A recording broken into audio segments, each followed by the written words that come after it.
찬송가 212장입니다. 찬송가 212장 찬양하겠습니다.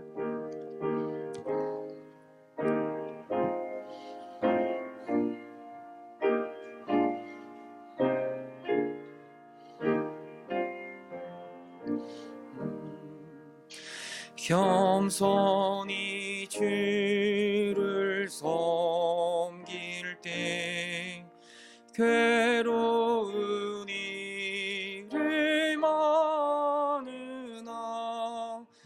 구주여 내게 힘 주사 잘 감당하게 하소서. 인자한 말을 가지고 사람을 감화시키며 갈 길을 잃은 무리를 잘 인도하게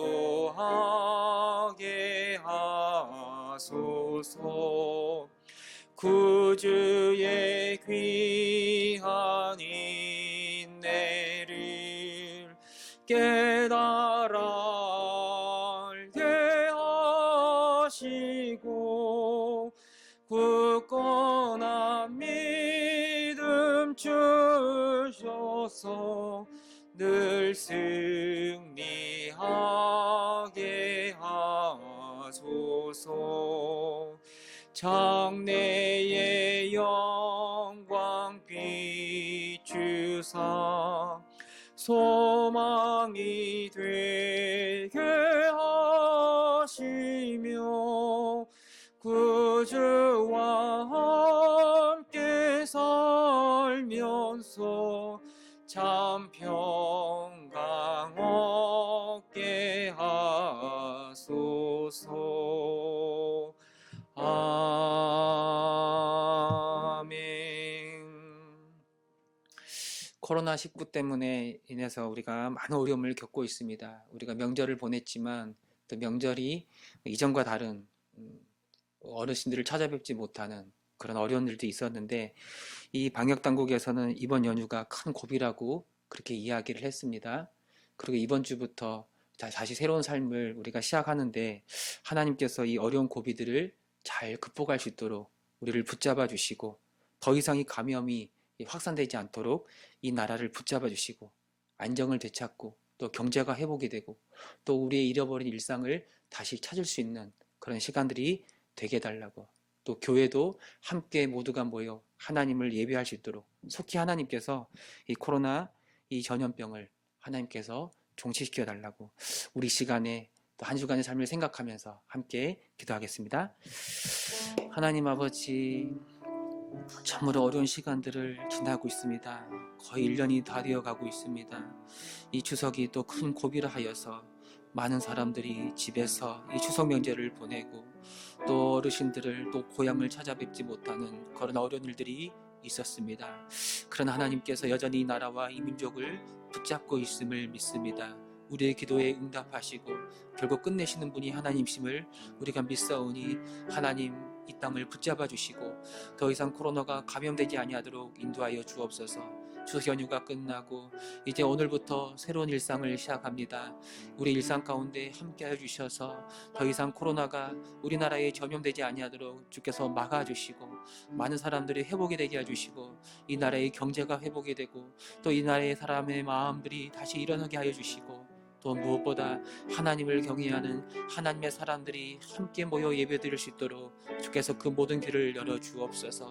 점점 좋아지고 있는데 하나님, 우리가 더욱더 긴장하게 해주시고 또 서로 조심하게 해주셔서 그래서 속히 이 코로나가 종식이 되게 하여 주시고 하나님의 간섭하심과 하나님의 돌보심으로 말미암아 이 땅에 다시 이전의 일상을 되찾을 수 있는 은혜가 임하게 하여 주옵소서. 오직 주님만 바라봅니다. 아멘. 하나님, 이제 추석 연휴를 마치고 새로운 일상을 우리가 살아가고 있습니다. 하나님께서 우리를 불쌍히 여겨주셔서 이 코로나가 더 이상 이 땅 가운데 전염되지 아니하도록 주께서 붙잡아 주시고 우리의 경제가 회복이 되고 우리의 마음들이 회복이 되고 또 우리의 잃어버린 일상들을 되찾을 수 있도록 주님께서 역사하여 주옵소서. 이 고난과 이 아픔을 향한 주님의 뜻이 무엇인지 지금 당장은 우리가 이해할 수 없지만 더 낮아지게 해주시고 더 겸손해지게 해주시고 더 주 앞에 엎드려 기도하게 해주시고 오직 주의 은혜가 아니면 이 모든 어려움으로부터 우리가 벗어날 수 없음을 인정하고 주의 도우심과 주님의 때를 기다릴 수 있는 저희들 되게 하여 주옵소서. 아버지께서 새롭게 시작하는 우리 한 주간의 삶을 함께 해주시고 우리를 붙잡아 주실 줄을 믿사옵고 우리 주 예수 그리스도의 이름으로 기도합니다. 아멘. 말씀 보겠습니다. 사무엘상 10장입니다. 사무엘상 10장 17절에서 27절 말씀 보겠습니다. 사무엘상 10장 17절에서 27절 말씀 우리 한 절씩 교독하겠습니다. 사무엘이 백성을 미스바로 불러 여호와 앞에 모으고 자손에게 이르되 이스라엘 하나님 여호와께서 이같이 말씀하시기를 내가 이스라엘을 애굽에서 인도하여 내고 너희를 애굽인의 손과 너희를 납치 하는 모든 나라의 손에서 건져내었느니라 하셨고 너희는 너희를 모든 재난과 고통 중에서 친히 구원하여 내신 너희의 하나님을 오늘 버리고 이르기를 우리 위에 왕을 세우라 하는도다. 그런즉 이제 너희의 지파대로 1000명씩 여호와 앞에 나오라 하고 가까이 오게 하였더니 베냐민 지파가 뽑혔고 베냐민 지파를 그들의 가족별로 가까이 오게 하였더니 마드리의 가족이 뽑혔고 그 중에서 기스의 아들 사울이 뽑혔으나 그를 찾아도 찾지 못한지라.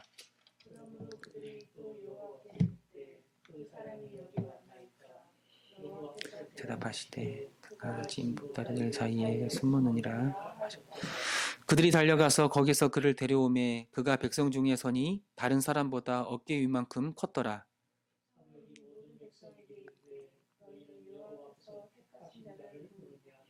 모든 백성 중에 짝할 리가 없느니라 하니 모든 백성이 왕의 만세를 부르니 사무엘이 나라의 제도를 백성에게 말하고 책에 기록하여 여호와 앞에 두고 모든 백성을 각기 집으로 보내매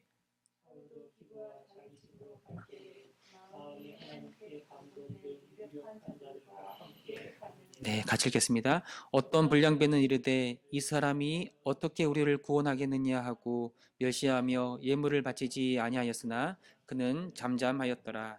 아멘. 우리가 앞서 사무엘상의 말씀을 계속 나누고 있는데 앞서 이야기에서 그 하나님은 이 사무엘을 통해서 사울을 이스라엘의 왕으로 삼으신 내용들을 우리가 살펴보았습니다. 이 베냐민 지파에 속했던 사울은 그 아버지의 잃어버린 나귀를 찾고자 길을 떠나다가 우연히 이 사무엘을 만나게 됩니다.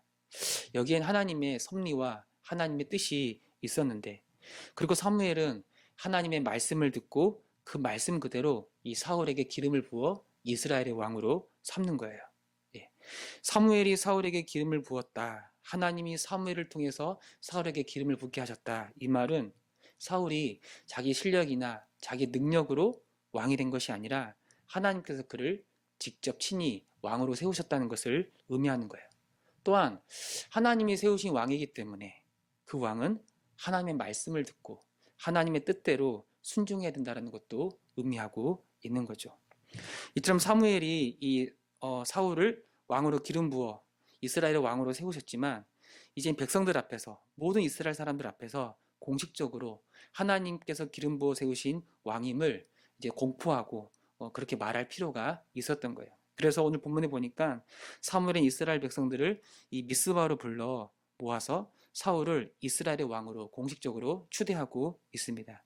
이 미스바는 영적인 각성과 회개가 일어났던 그런 거죠. 7장에서 우리가 보았지만 사무엘은 이스라엘을 불러 모아서 오직 여호와 하나님만을 믿을 것을 그렇게 촉구했고 이 말씀 앞에 이스라엘 사람들은 각성하여 그들이 섬겼던 여러 우상들을 버리고 하나님께 돌이키는 회개하는 역사가 일어났는데 이 미스바로 불러서 다시금 그들의 마음을 새롭게 할 뿐만 아니라 새로운 세상, 새로운 왕정, 왕이 다스리는 나라를 공포하고 있는 것을 볼 수 있어요. 근데 먼저 사무엘이 어떤 말을 하냐면 먼저 이스라엘 백성들에게 이 출애굽 사건에서 시작하는 하나님의 구원 역사를 이스라엘 사람들에게 이야기하고 있어요. 하나님이 왜 이스라엘을 애굽에서 건져내셨는가? 그들을 건진 이유가 무엇이냐면 그들을 약속의 땅 가나안 땅으로 인도하고, 그래서 그 가나안 땅에 들어가 하나님의 나라, 하나님이 다스리는 하나님의 나라를 세우기 위함이라고 말하고 있어요. 하나님의 나라, 이 하나님의 나라는 어떤 나라인가? 하나님이 왕으로, 하나님이 주님으로 통치하는 나라이고, 그리고 그 백성들은 하나님의 다스림과 하나님의 통치에 순종하면서 그 복을 누리는 나라, 바로 그 나라가 하나님의 나라이죠.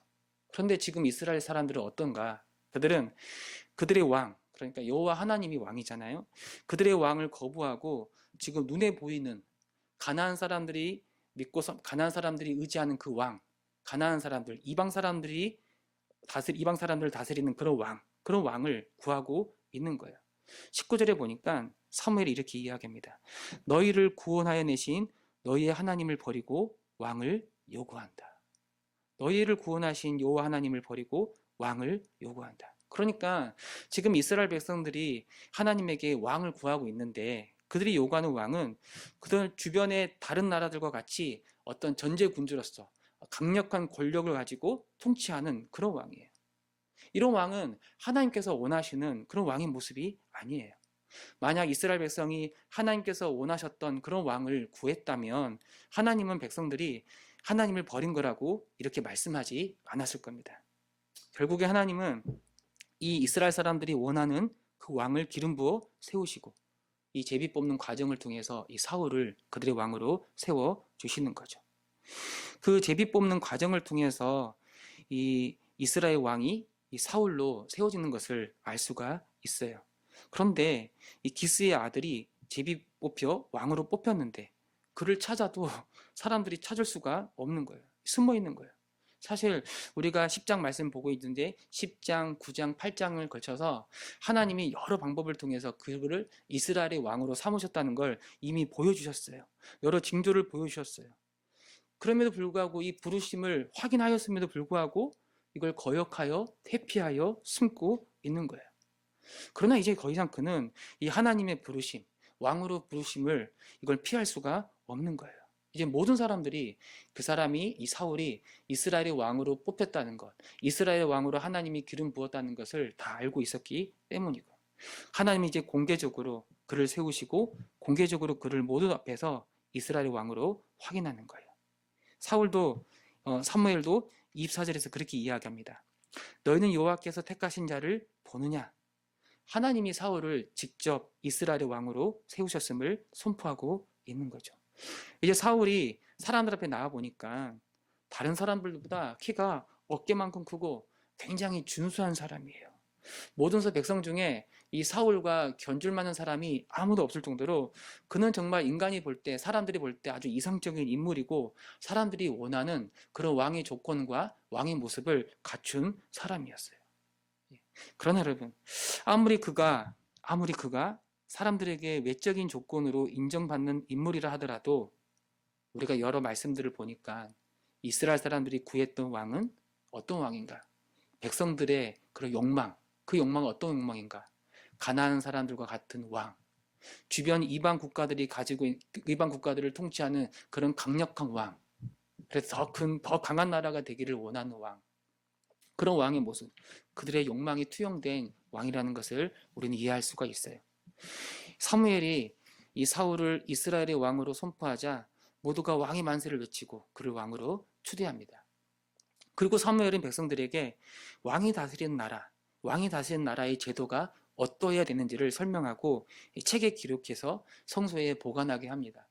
학자들은 이 사무엘이 가르쳤던 이 왕의 제도, 이 나라의 제도가 무엇인지를 이야기할 때 이미 구약 모세를 통해서 가르쳐 주었던 그 말씀이라고 이야기합니다. 신명기 17장에 보면 나중에 이스라엘 백성이 가나안 땅에 들어가면 너희들이 왕을 요구할 것인데 그때 너희들을 통치할 인간 왕은 이러해야 된다라고 하나님이 미리 모세를 통해서 말씀하여 주신 거죠. 그게 신명기 17장에 나온 말씀인데, 첫째, 왕은 반드시 하나님이 택한 사람이어야 한다. 자기 실력이나 자기 능력으로 왕이 된 게 아니라 하나님이 기름 부어 세우신 하나님의 사람이어야 된다는 거예요. 두 번째, 타국인이어서는 안 된다. 이방 사람이 안 되는 거죠. 오직 여호와 하나님만을 경외하는 그런 사람이어야 된다는 거죠. 세 번째가 뭐냐면 말을 많이 두어서는 안 된다. 이 말, 군사력을 의지하면 안 되는 거예요. 군사력을 의지하는 거 아니에요. 그리고 네 번째, 아내를 많이 두지 말아야 된다. 이건 뭐 쾌락을 추구하기도 하고 정략적으로 다른 이방 나라들과 수교를 맺으면서 이방 여인들을 얻게 되고 뭐 그런 것과도 연결할 수가 있을 거예요. 그러니까 쾌락을 추구하는 왕도 안 되고 이방 나라들을 의지하는 왕도 안 된다는 거죠.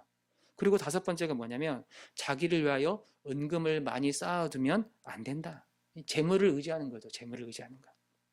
그리고 모세는 이 말씀에서 그 왕은 반드시 이 율법서를 등사해서, 그러니까 복사해서 자기 옆에 두고 율법의 모든 뜻을 따라 백성을 통치하고 그 백성들을 향하여 이 교만한 마음을 갖지 말라고 그렇게 명하고 있는 거예요. 그러니까 무슨 말입니까? 하나님께서 원하시는 이스라엘의 왕은 일반 나라들, 이 세속적인 왕들과는 구별된 왕으로 이스라엘을 통치해야 된다는 것을 말하는 거예요. 세상 나라의 왕들은 어떻습니까? 그런 자기 능력으로 스스로 왕으로 등극하지 않습니까? 자기 권세와 자기 능력을 자랑하고 그것들을 사람들을 휘잡고 사람들을 통치하고 이끌어 가는 거예요. 말이 많다는 말은 아주 강한 군사력을 의지하는 것 아니겠습니까? 아내를 많이 둔다는 말은 쾌락을 추구하고 여러 가지 정략적인 정치적인 이해관계를 따져서 자기 권력을 누리는 사람들이지 않습니까? 은금을 많이 둔다. 그 재물로 사람들을 사고 재물로 사람들의 마음을 이끌어가고 끊임없는 재물을 추구하는 것, 그런 것이지 않습니까? 이 모든 게 이 세상 나라들, 이방 나라들, 이 세상의 왕들의 특징인데 이런 왕들과 이스라엘 왕은 구별돼야 된다라고 그렇게 말할 수 있는 겁니다. 그러니까 왕이라면, 하나님께서 기름 부은 세운 왕이라면 이 말씀대로 하나님의 법대로 하나님의 뜻대로 살아가야 된다. 하나님의 말씀대로 그 백성들을 다스려야 된다는 것을 우리에게 보여주고 있는 거죠. 여러분, 사울은 그 당시 누구와도 견줄 수 없을 정도로 아주 키가 크고 굉장히 준수한 사람이었어요. 사람들이 보기에 흠모할 만한 것이 굉장히 많은 사람, 이상적인 인물이었던 것 같아요. 이스라엘 백성들이 원했던 바로 그 왕, 바로 그 왕. 그러나 아무리 보기 좋은 왕이라 하더라도 그 왕은 하나님 앞에 구별된 왕이어야 되는 거예요. 왜? 이스라엘의 진짜 왕이 누군가? 이스라엘의 참된 왕은 여호와 하나님이기 때문에 이스라엘의 왕이라 하더라도 철저히 하나님의 법, 하나님의 율법에 먼저 복종하고 순종해야 하는 거예요. 다른 말로 말하면 하나님의 다스림을 받아야 그도 제대로 하나님의 백성을 다스릴 수가 있는 거예요. 비록 그의 과거가 어땠는지는 우리가 알 수 없지만 어쨌든 간에 하나님의 기름 부은 왕으로 그가 세움을 받았다면 이제 그는 이전과는 전혀 다른 삶을 살아내야 하는 거예요. 세상의 왕들과는 전혀 다른 구별된 삶, 뭐 말을 많이 두어 군사력을 자랑하고 아내를 많이 두고 재물을 많이 모아서는 안 되는 거예요. 오직 여호와 하나님만을 의지하고 여호와 하나님을 의지하여 전쟁에 임하고 자신의 권세를 이용하여 쾌락에 빠지고 부귀영화를 자랑하고 그럴 수가 없는 거예요. 자기를 높여 교만하게 자기 마음대로 부릴 수도 없는 거예요. 이스라엘 왕은 어떤 왕인가? 하나님 앞에 겸손한 왕으로서 하나님의 말씀을 듣고 하나님의 뜻을 분별하고 그 뜻대로 순종하면서 하나님께서 그에게 맡겨주신 백성들을 주의 지혜로 잘 이끌고 보살피는 그런 왕, 그 겸손과 섬김의 왕, 바로 이것이 하나님께서 이스라엘에게 원했던 참된 왕의 모습이라고 말씀하는 거예요. 여러분, 오늘 하나님이 우리를 구원하여 자녀 삼으신 그 목적이 무엇인가? 왜 하나님은 우리를 기름 부어 하나님의 자녀로, 왕 같은 하나님의 아들로, 공주 같은 하나님의 딸로 삼으셨는가? 그 부르심의 목적이 무엇인가? 하나님의 뜻대로 살아가도록 우리를 부르신 거예요. 우리는 어떻게 하나님의 뜻대로 살 수 있을까? 우리는 어떻게 하나님의 뜻대로 살 수 있을까? 먼저 우리가 하나님의 다스림을 받아야 하는 거예요. 하나님의 다스림을 받아야 하나님의 뜻대로 이 세상을 살아갈 수가 있는 거예요. 하나님께 순종하지 않으면 우리는 절대 이 세상에서 거룩한 삶, 구별된 삶을 살아낼 수가 없는 거예요. 어떻게 이게 가능한가? 사울이 왕으로 등극했지만 그는 그 스스로 이스라엘 백성을 온전히 다스릴 수가 없어요. 그가 주의 말씀에 귀를 기울이고 주의 뜻을 따라 살아가고 주께 물어보고 주님께 다스림을 받을 때, 그때 비로소 그는 하나님께서 원하시는 진정 구별된 왕으로서 이스라엘을 다스릴 수 있었던 것처럼, 우리도 주님 말씀에 귀를 기울이고 복음의 은혜를 항상 기억하고 하나님이 나 같은 죄인을 위하여 어떤 일을 행하셨는지를 날마다 붙잡으며 살아갈 때, 그 은혜 가운데 살아갈 때, 그 은혜의 다스림에 살아갈 때, 하나님 나를 다스려 주옵소서, 이 믿음을 가지고 살아갈 때 우리는 이 세상에서 구별된 모습으로 살아갈 수가 있는 거예요. 우리가 이 말씀을 기억한다면, 주님, 내 삶을 통하여 주님의 뜻이 이루어지기를 원합니다. 먼저 내가 주의 음성에 귀를 기울이게 해주시고 주의 말씀에 귀를 기울이게 해주시고 그 말씀이 내 마음을, 내 생각을, 내 삶을 다스리게 해주셔서 내가 순종하는 가운데 거룩한 열매가 내 삶 가운데 이루어지게 하여 주옵소서. 그렇게 기도하며 나아가는 저와 여러분, 우리 모두가 되시기를 소망합니다. 네, 기도하겠습니다. 하나님 아버지, 정말 먼저 주 앞에 엎드리게 하여 주시고 주의 음성을 듣게 하여 주시고 주의 뜻을 물어보게 하여 주시고 나를 향한 주님의 마음이 무슨 것인지 알게 하여 주셔서 먼저 다스림을 받고 먼저 순종하는 가운데 이 세상을 살아가는 자가 되게 하여 주옵소서. 왕같은 사람으로, 왕같은 제사장으로 우리를 불러주셨사오니 주의 음성에 귀를 기울이고 주의 뜻이 나를 통하여 이루어질 수 있도록 날마다 주의 말씀 가까이 하며 살게 하여 주옵소서. 아멘. 주님.